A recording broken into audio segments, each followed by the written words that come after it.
Sure. Hey, Paul. I can't believe she put her tail in there. I know. We're gonna have to give some context to that in a second, but um, but Ew. welcome to year two of the Absolute Universe. Year two. We're gonna talk about Batman, Absolute Batman number 13. Want to do it right after this.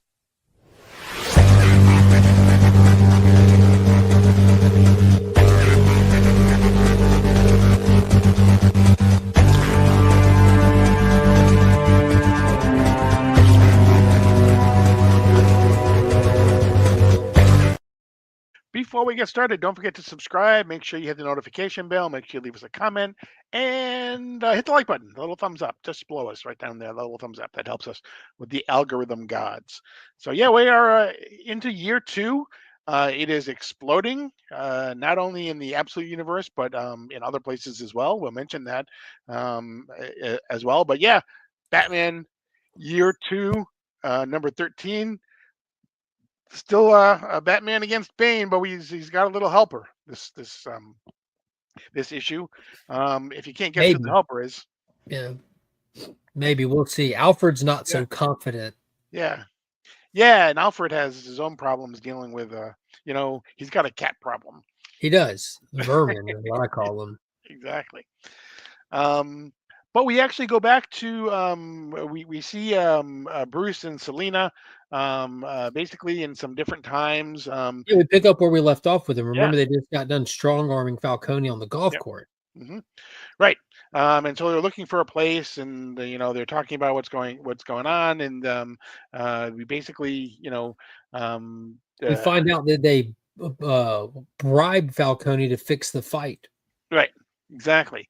But then we basically jump into we see Batman and Selena in their respective costumes, all as well as we see Alfred Pennyworth, who is being being contained by Selena Kyle's or Catwoman's tail. Yeah, her tail whip device. At the end of the last issue, it ended with her yoking him up by his neck and, Catwoman's here. We didn't know if she'd be friend or foe in this, but Batman's like, yeah, what are you doing here, Selena? And Alfred's like, hey, yeah, we got to get her out of here. I've read about her. She's going to ruin our plan. And she kind of yanks back up on the tail whip thing, leash in this situation. She's a little rough around the edges, this Selena. Not necessarily nice to Alfred, but still has the hots for Batman. They were Yeah, clearly an item in the past, and we don't know how it fell apart, but they're and back Batman together. and Batman talks a big game because he says, don't worry about it. She's leaving right now, and by leaving right now, he means they're both going to the bedroom. Yeah, I guess it's opposite day because they did the opposite of leaving. Yeah, exactly. Yeah. Yeah, there's a whole little feisty little sex scene that Mhm. ends with her in a weird position with him. Yeah, we see Selena and Bruce in bed. Bruce sits up. Selena finally gets a take a look at Batman's back and everything that he went through when he was at Arkham that Bane put him through. Yeah, she can Um, see the venom coursing through his veins. You get all the scars, the green. He comments about her helmet looking very familiar and similar to the same technology Black Mask and his party animals were wearing. And she's like, yeah, don't worry about that. Let's go out on the town. Let's go to town. exactly. We got Bane. Let's go on a date. Yeah. Like, and by a date, they mean basically they're gonna go beat up some people. Yeah, That's they're what gonna he go said. meet up with the Red Hood gang. They got some stuff to do in this conquest to go take the city back from Bane or to stop Bane from what he's doing.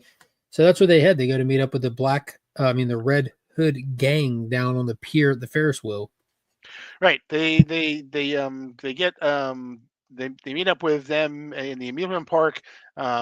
Selena basically whips out this automatic machine gun and slaps her tail into the bottom of it, where you would put the cartridges basically. And we learned that basically her tail is made up of a bunch of different cartridges. That's what her tail is. Yeah, it's just a bunch of darts that tranquilizes the gang. Yeah, they went there to go meet up with him because Batman told him to stand down previously, so he's going to check in with him, and they're immediately hostile because they don't like being told what to do, and Right. they were just going to go ahead and take Batman out. This little gang, I guess, feels that they're going to operate and do their own thing. They didn't enjoy that little brief moment. They're, I guess, attempting to communicate, team up, or work in unison with Batman back in the previous issues. But in the midst of all this, Selena missed one. There was one person on top of the Ferris wheel with a bazooka who Yeah. fired the bazooka, and Batman sees it and he says, "Look out!" He pushes Selena. He says, "Roar!" and then charges the Ferris wheel and hits it. He has a literal Bane moment. Like he freaks out. If you look close, he's ripped a bunch of his the suit itself is ripped as his muscles stretching as he's gotten bigger with his little freak out moment, and he's And then you can see the venom running through his veins. yeah, And coursing through him. So Selena calms him down. She's all like, "The sun's getting real low, big guy," and he's like, "Yeah, it is. I want to stop being green." yeah, and so as they're talking, they're talking about how they need to go and kind of deal with Bane and everything. And as that happens, we see someone scream, "Hold it!" and we find out that the leader of the Red Hood gang actually turns out to be none other than Harley Quinn. Absolute Harley Quinn. So she's all for shutting down Bane. This Red Hood gang clearly doesn't have allegiance to Batman, to Black Mask, to the Laughing Man, Bane, anybody. They're their own thing, and they like it that way. But now they see another chance at a mutual goal here with stopping Bane before he does what he's going to do. So now we cut over to Bane and we check in with him. And he's in Arc M, and he's kind of sitting in the buff in a chair hooked up to all of his venom tubes. They have his back cut open where they're doing some medical procedure. You see there's this big metal spine device under his skin where all the venom's feeding to it. And they said, all right, we've done it. We've replaced all this stuff, and we have him at the complete peak capacity to our knowledge and our limits. We've never seen a specimen take it this far. Did we know it was even possible? He's as Bane can Bane at this point. Yeah, but he also says, don't worry because you'll get another person and you'll make him more Bane than I am, basically. He says, because this is the last time I'm going out on a mission, because after this, my deal is up.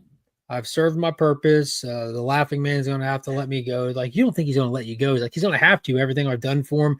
So if we remember back to the origin, he chose to do all this. We don't know the conversation, the details that were whispered, but we know it was ultimately to free and save his people. So this is, I'm sure he'd rather be somewhere else.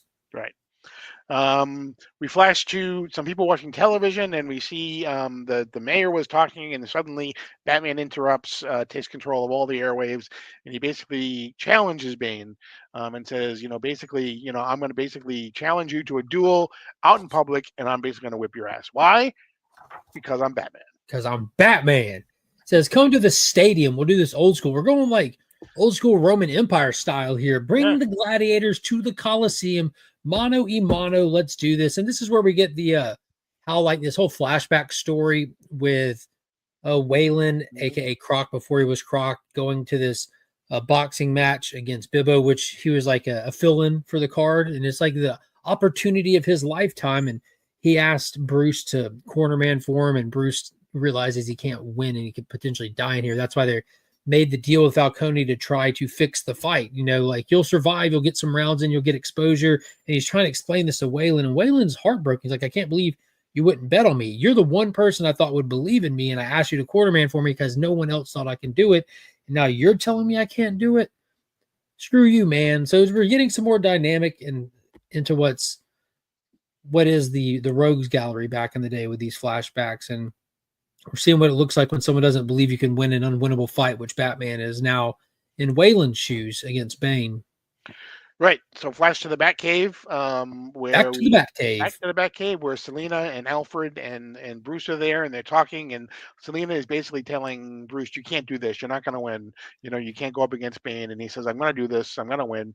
And I got that says, venom. Yeah, exactly. Selena says, "Well, I'm not going to be around for it." And Alfred says, "Don't let the door hit you in the ass." Basically, on the way out. She's like, "Don't use the venom. It's what they want. It's not worth it. I've seen what it does to people."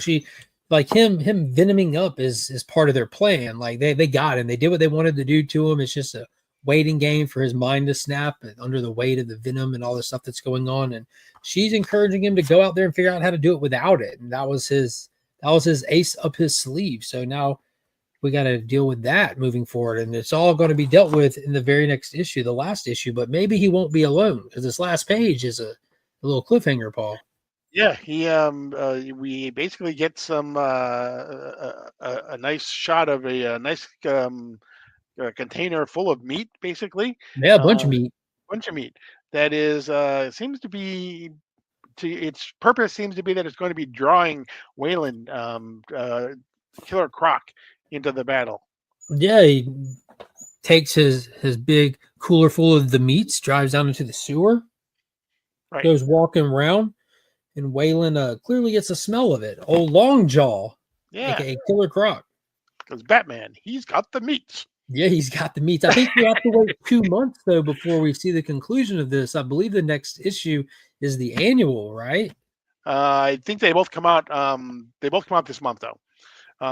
So we'll get an annual. It'll be an extra one. This issue. But yeah, the next one that we'll review will be the annual, and then in November Gotcha. we'll have the next episode one. So it says the final showdown. That's what we get promised in issue number 14. But we just want to mention, if you're interested in you're making sure you know what's going on with the Absolute Universe, make sure you're not missing DCKO as well, because the three of them, and I see three of them, I mean the Absolute Trinity, Absolute Batman, Superman, and Wonder Woman, they make a very brief but what could be a very important appearance in DCKO. Yeah, I think that whole event just leveled up with the announcements at New York Comic Con stating that it's not just the DC characters that are in this big tournament, but properties from all over the place and comics and Yeah, we're talking movies. Highlander and Vampirella and The you name it. Annabelle doll, Mortal Exactly. Kombat, Yeah. The Boys, Mhm. so much stuff. Yeah. So yeah, it's basically taken. Maybe there's just going to be one big comic company by the time we're done. I don't know. I guess so.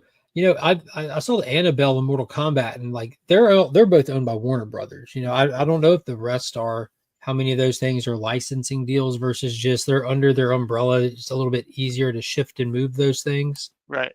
Well, The Boys is actually that's owned by Dynamite, right? well, it's licensed by Dynamite. It actually appeared first in DC, and then they moved it to Dynamite. Oh, If it I'm was not mistaken. Wildstorm. That's right. And so right, What exactly. wasn't it? Wildstorm Yeah, it was. originally? Yeah, it wasn't the DC proper. It was. You're right. It Yeah. was like Wildstorm, and then they own it. So Derek Robinson and now I can't even think of Jamie Delano. No, not Jamie Delano. Garth Ennis. Garth, Garth the Ennis writer, and yeah. Goodness. Derek Robinson own it, and so they took it with them and they brought it over to Dynamite, which is where it really got famous. So. Very cool. But yeah, lots of good things going on with the DC universe. Lots of announcements at New York Comic Con this past weekend. We'll have talked about a lot of them, I'm sure, at week's end last night. So if you didn't see that, go back and watch it. But looking forward to where this goes as well. And like I said, we'll have the Batman Annual, which has Daniel Warren Johnson, James Herron, both writing and drawing stories.